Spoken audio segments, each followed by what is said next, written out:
in Khan al-Asal launched a missile containing chemical weapons, leaving 15 martyrs. An official foreign ministry source dismisses as groundless reports about bombs dropped by Syrian warplanes inside Lebanese territories.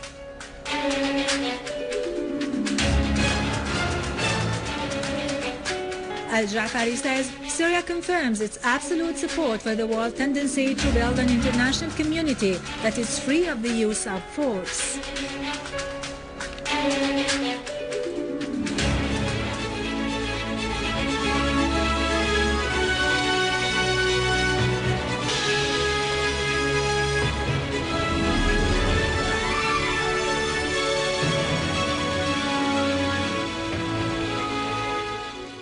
Good afternoon, I am Yarado Krikorian from the news center in Damascus. Terrorists fired a rocket containing chemicals into the area of Khan al-Asal in Aleppo countryside. Initial information tells that 26 people, mostly civilians, were killed and many others were injured.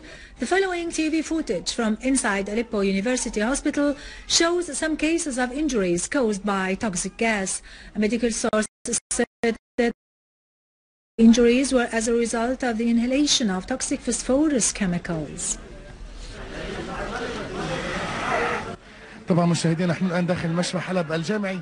هذه الحالات كما تتابعون معنا جراء الشهداء من المدنيين وحالة استنفار في مشفى حلب الجامعي.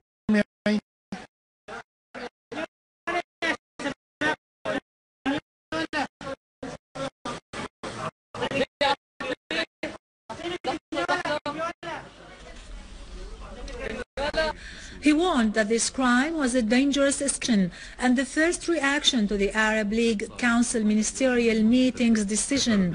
The minister said, "The use of internationally prohibited weapons is a dangerous turning point in the course of events in Syria at the security and military levels." He criticized the silence of the world community toward the states that finance, arm and provide shelter to the terrorists. المادة الموجودة في الصاروخ تؤدي فورا إلى الإغماء ثم إلى الاختلال.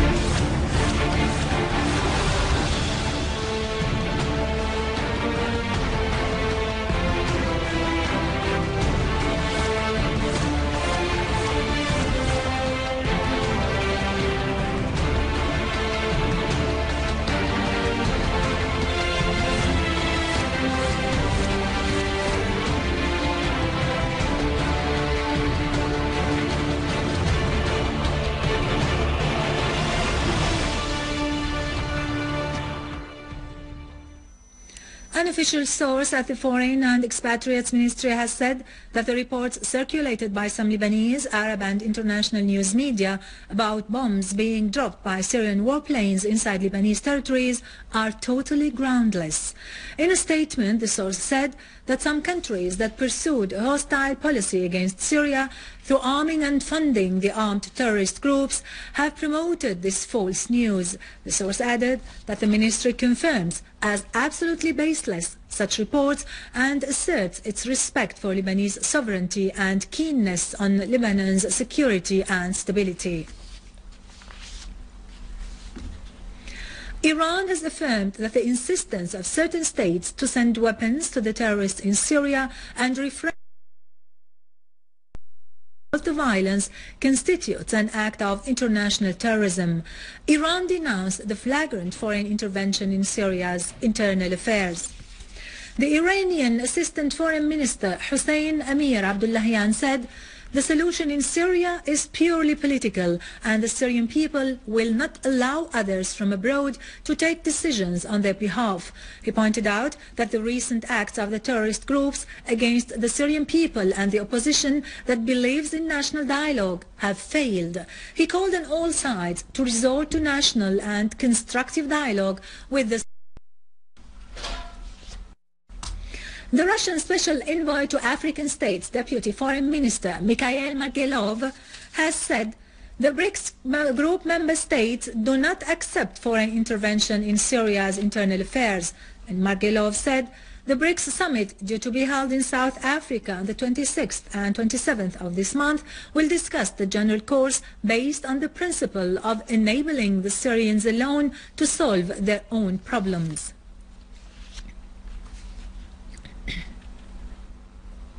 UN Secretary-General Ban Ki-moon has urged the world community, as well as the government and opposition in Syria, to work immediately for reaching a political solution to the crisis in the country.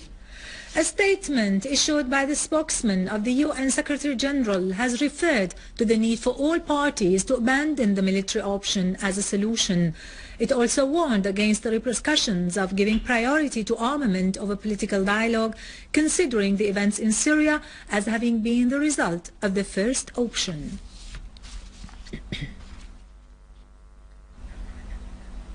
Syria's permanent UN representative Bashar al-Jafari has voiced Syria's support for the world's tendency to build an international community free of using force, where the principles of the UN Charter based on justice, equality and peace prevail.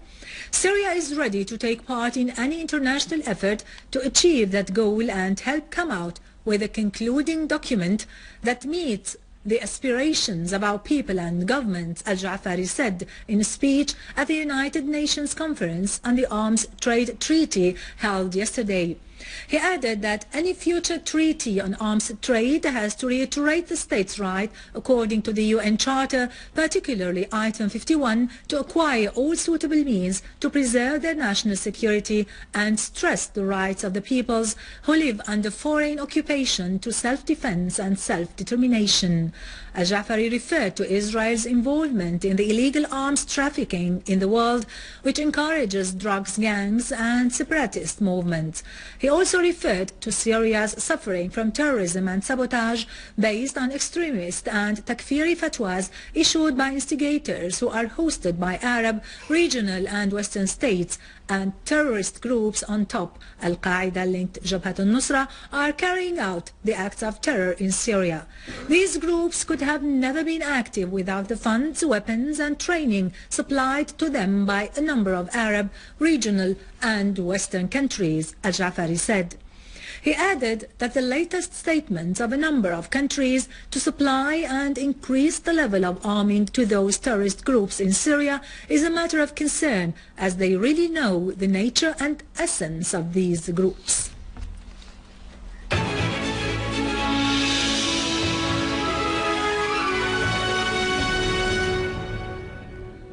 Syrian Arab army targeted a terrorist group in the village of Nizariya in al-Qasir of Homs countryside, killing many terrorists.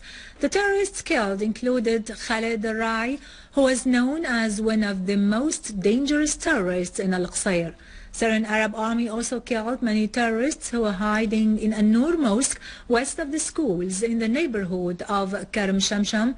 Meanwhile, at the crossroad of Al-Hayek, authorities arrested Muhammad Faisal Hilal and Yahya Farhan al-Khuli, who are wanted for smuggling weapons. Syrian Arab army units continued their confrontation of the armed terrorist groups that attack citizens and commit acts of sabotage and looting in some areas in Idlib countryside. A unit of the valiant Syrian Arab army targeted today the gatherings of terrorists in Hajj Valley to the west of Idlib city and in some surrounding farms, killing and injuring many terrorists and inflicting heavy casualties on them.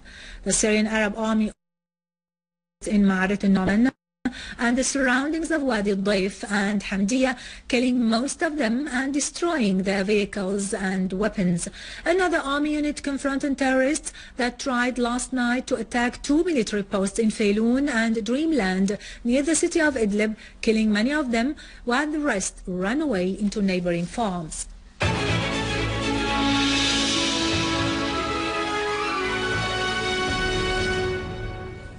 Welcome back. In Iraq, 56 people were killed and 200 others injured in a series of terrorist blasts in different neighborhoods in Baghdad that targeted restaurants, bus stops and many shops today. Iraqi police said that more than 13 terrorist attacks, most of them by booby-trapped cars, took place today on the eve of the 10th anniversary of the U.S.-British invasion of Iraq.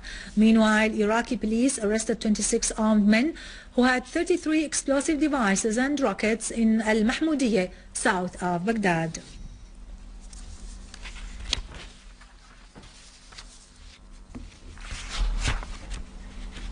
In the Vatican, an inaugural Mass was held today for the Pope Francis I on top of the Catholic Church.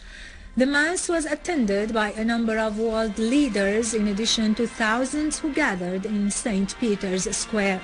Last Wednesday, the cardinals elected the Argentine Cardinal Jorge Mario Bergoglio as the new pope, who chose the name of Francis I to be the first pope from Latin America, where the largest number of Catholics live.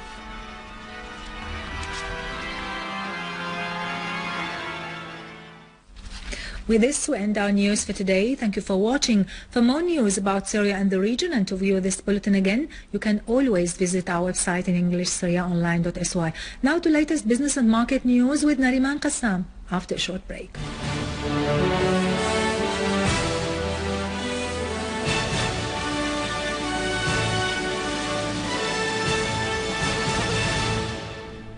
Ladies and gentlemen, good afternoon. The Minister of Industry, Adnan al-Sukhni, asserted that the implementation of production and the investment plans during last year were exceptional. The Minister said there are many establishments and companies which have gone out of service because of the crisis, and we should find new solutions. He also called for establishing a new line for batteries in Damascus to provide the needs of the local market. Moreover, al-Sukhni pointed out to the importance of the commitment of the subscribing citizens in Aleppo factory for tractors and the possibility of assembling these tractors in cooperation with the Khuduro Iranian company. The cultivated land of spring potato crops reached 1,042 hectares out of 2,400 hectares, which was the original plan for this season. It is worth mentioning that these lands are affiliated to the Public Commission for Developing Al-Ghab area. The associated manager of the Commission said that the reason behind the decrease in the cultivated lands is due to the difficulties in providing fuel, the high costs of labor, in addition to the inability to plant these crops within the current crisis. The Brent crude fell, shrinking to less than $15 a barrel for the first time since January, while the Brent crude for May retreated 32 cents per barrel on the London-based ICE Futures Europe exchange, and the volumes were 46% below the 100-day average. On the other hand, U.S. crude oil futures were high in early dealings of Asia, near $94 per barrel.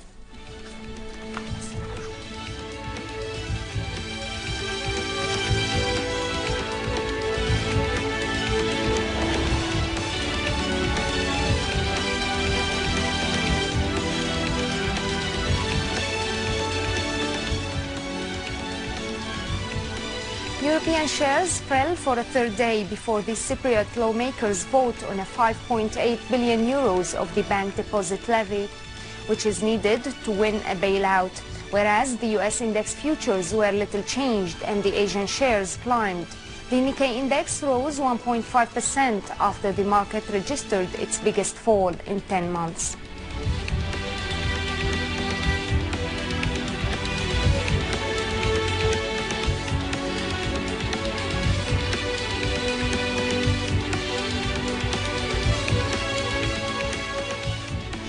In the local market, the 21-carat gold were 300 Syrian pounds up, reaching 5,100 Syrian pounds per gram, as the Jewelers Assembly set the price of the Rashadi golden coin at 37,200 Syrian pounds and the English coin at 41,600 Syrian pounds.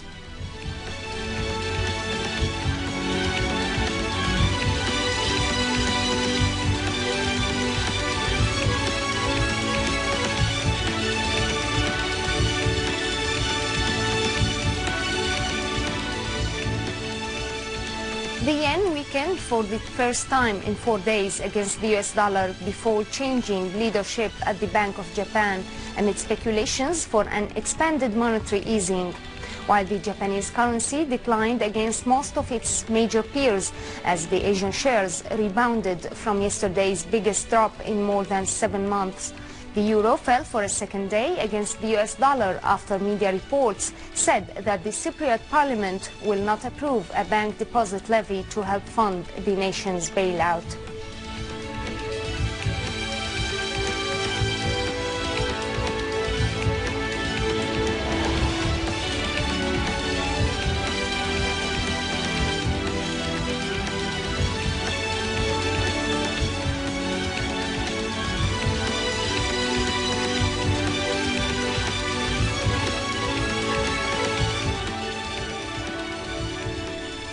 Ladies and gentlemen, this was our economic news for today. Thank you for watching. Goodbye.